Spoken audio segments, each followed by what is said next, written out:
नमस्कार।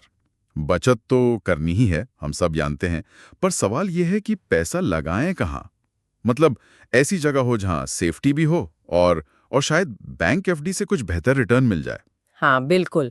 और इसी को देखते हुए ना आज हम पोस्ट ऑफिस की कुछ स्कीम्स पर बात कर रहे हैं।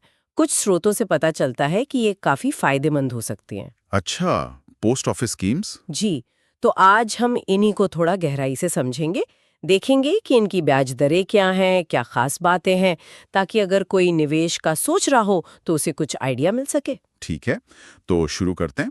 मान लीजिए किसी को हर महीने एक रेगुलर इनकम चाहिए, उसके लिए क्या है? मैंने सुना है post office monthly income scheme के बारे में, पीओएमआईएस। हाँ, पीओएमआईएस यानी post office monthly income scheme. इसमें फिलहाल जो ब्याज दर है वो 7.4% सालाना है। और अच्छी बात यह है कि ये ब्याज आपको हर महीने मिलता है। हर महीने 7.4% पर? ये तो सुनने में अच्छा है, लेकिन इसमें शायद कोई लॉक इन पीरियड भी होता है, 5 साल का।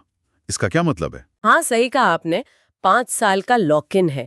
मतलब मोटा मोटा ये समझिए कि आप 5 साल से पहले अपना पैसा आम तौर पर निकाल नहीं सकते। अच्छा। तो ये स्कीम उनके लिए बेस्ट है जिन्हें सच में हर महीने एक फिक्स्ड इनकम की जरूरत होती है, जैसे रिटायर्ड लोग हो गए या जिन्हें कोई रेगुलर मंथली खर्चा निकालना है। ओके, और इसमें पैसे कितने लगा सकते हैं? अगर सिंगल अकाउंट है तो 9 लाख तक और अगर जॉइंट अकाउंट है तो 15 लाख तक निवेश कर सकते हैं। हाँ, एक बात जरूर ध्यान रखनी चाहिए कि इस पर जो ब्याज मिलता है वो आपकी इनकम में जुड़ता है और उस पर टैक्स लगता है। अच्छा, ये टैक्स वाला पॉइंट इंपॉर्टेंट है। ठीक है, अब अगर बात सीनियर सिटीजन्स की ही चल रही है, तो उनके लिए शायद SCSS senior citizen saving scheme ज्यादा बेहतर होगी। सुना है उसका ब्याज रेट काफी अच्छा है। हाँ, बिल्कुल।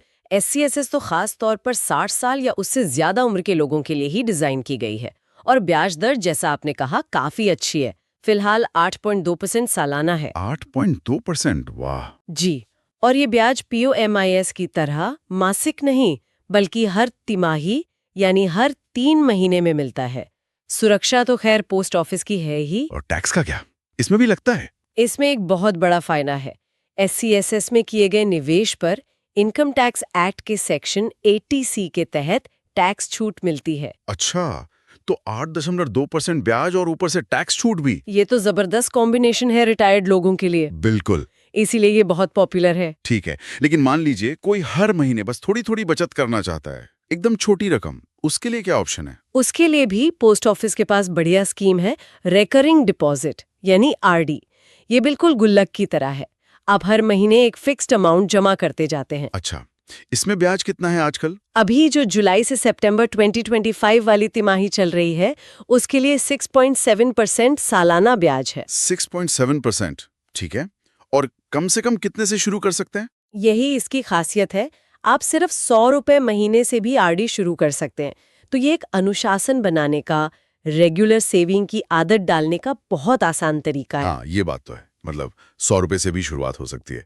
चलिए, आरडी तो हो गया रेगुलर छोटी बचत के लिए, लेकिन अगर कोई खास मकसद हो, जैसे मान लीजिए किसी को बेटी की पढ़ाई या शादी के लिए पैसे जोड़ने हो। हाँ, तो ऐसे खास लक्ष्य के लिए, खासकर बेटी के भविष्य के लिए, सुकन्या समृद्धि योजना यानी SSY एक बहुत ही बेहतरीन विकल्प है। सुकन्या समृद्धि, इसमें ब्याज दर कैसी है? इसकी ब्याज दर भी काफी ऊंची है, बिल्कुल SCSS जितनी ही, 8.2% सालाना। वाह, 8.2%? जी, और ये खास तौर पर बेटी के फ्यूचर को सिक्योर करने के लिए है। इसमें आप साल में कम से कम 250 रुपए जमा कर सकते हैं और ज्यादा से ज्यादा 1.5 लाख। और टैक्स बेनिफिट्स? इसमें टैक्स बेनिफिट जबरदस्त हैं। इसे कहते हैं EEE स्टेटस, मतलब एग्जेम्प्ट एग्जेम्प्ट एग्जेम्प्ट। आपका निवेश, उस पर मिलने वाला ब्याज और मैच्योरिटी पर मिलने वाली पूरी रकम तीनों टैक्स फ्री होती हैं। तीनों टैक्स फ्री? EE, ये तो बहुत ही बढ़िया है। हाँ, इसीलिए ये लॉन्ग टर्म गोल खासकर बेटी के लिए बहुत आकर्षक बन जाती है। मैच्योरिटी तब होती है जब बेटी 21 साल की हो जाए या फिर 18 साल के होने के बाद शादी के समय। समझ गया, मतलब खास लक्ष्य के लिए SSY बहुत दमदार है। अच्छा, एक और स्कीम का नाम काफी सुनता हूँ, किसान विकास पत्र, KVP।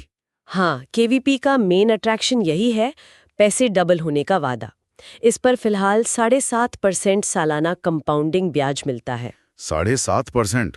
तो कितने टाइम में डबल होता है पैसा? कैलकुलेशन के हिसाब से देखें तो करीब 115 महीने लगते हैं, यानी मोटे तौर पर 9 साल और 7 महीने। 9 साल 7 महीने, ठीक है। और इसमें निवेश की कोई लिमिट है, जैसे POMIS या SSY में थी? नहीं, KVP की एक और खास बात यही है कि इसमें निवेश की कोई ऊपरी सीमा नहीं है। आप जितना चाहें उतना पैसा लगा सकते हैं। कोई अपर लिमिट नहीं, ये दिलचस्प है।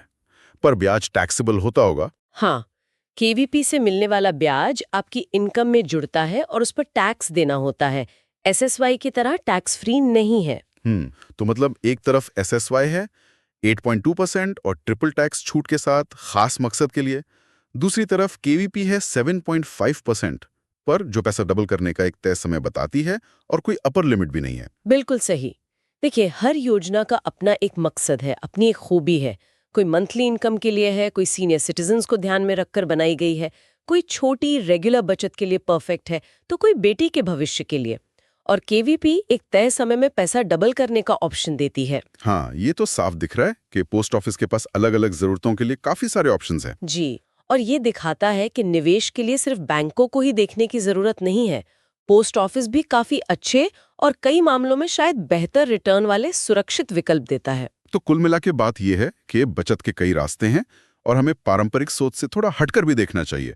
पोस्ट ऑफिस एक मजबूत दावेदार लगता है। बिल्कुल।